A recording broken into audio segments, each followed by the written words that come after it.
Yahya ibn Mu'adh, rahimahullah ta'ala, says the following: عجبت ممن يحزن على نقصان ماله.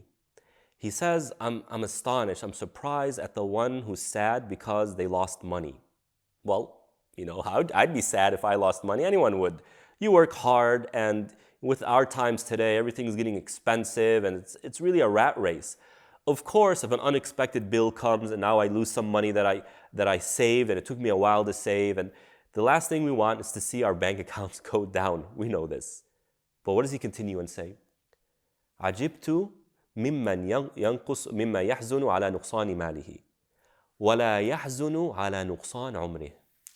I am astonished by the one who's saddened by the loss of money, but they're not saddened by the loss of time.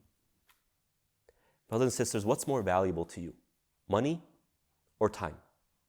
Isn't the famous statement, time is money? Well, that statement alone teaches us what? Time is more valuable than money.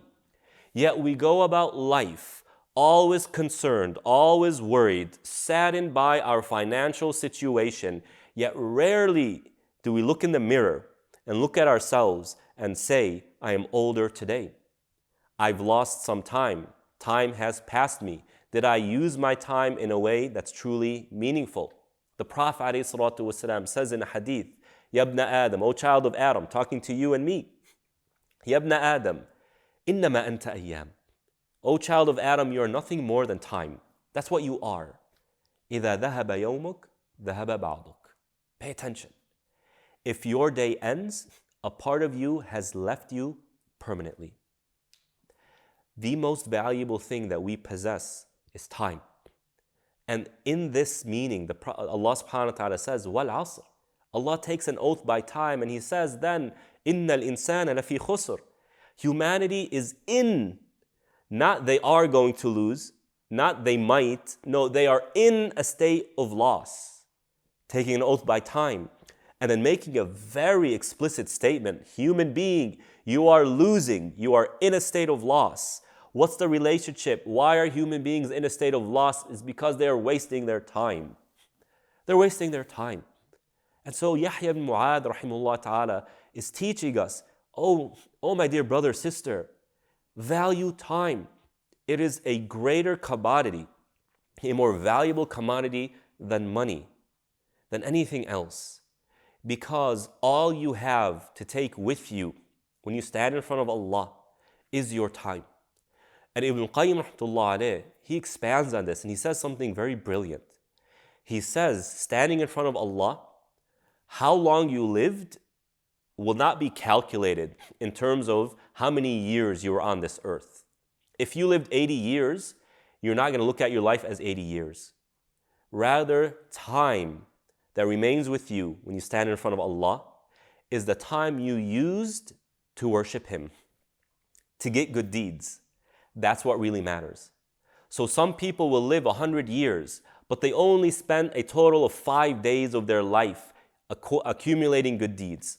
So on the Day of Judgment, they'll return as a person who only lived 5 days. And some people will live a mere 30 years, yet they spent 20 years of those 30 years worshiping Allah, getting good deeds. They really invested their time. And so they will return to Allah as somebody who lived 20 years. So look at the difference.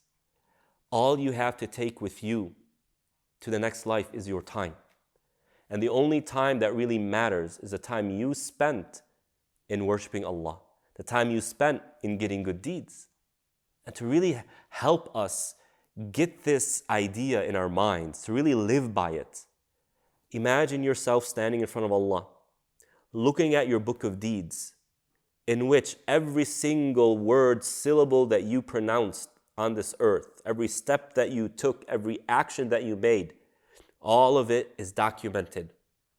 And you're sitting and you're reading, understanding that paradise is in front of me, hellfire is in front of me. Some people are entering paradise. Some people are being tossed into hellfire.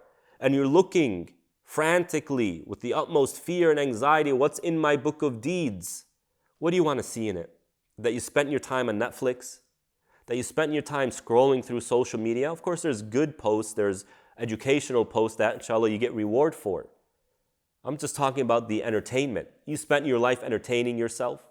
You spent hours upon hours upon hours traveling for food and for pure entertainment. Is that what you want to see in your book of deeds? Or do you want to see that you spent time reciting Quran, memorizing Quran, spent time with the Prophet ﷺ by reading his hadith, learning his hadith. You went to the masjid, you got these good deeds. What do you want to see in your book of deeds? Because everything depends on it. Everything. Eternity, your eternity depends on what is in your book of deeds. What are you spending your time doing? We should be in a state of sorrow for lost time. And of course, we'll never be able to maximize every single second that we have. And that's not the point here. The point here is to motivate us to do better when it comes to our time.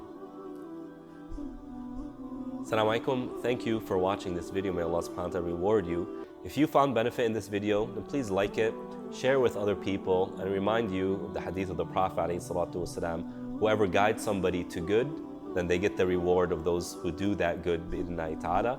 See you in the next video. Assalamu alaikum.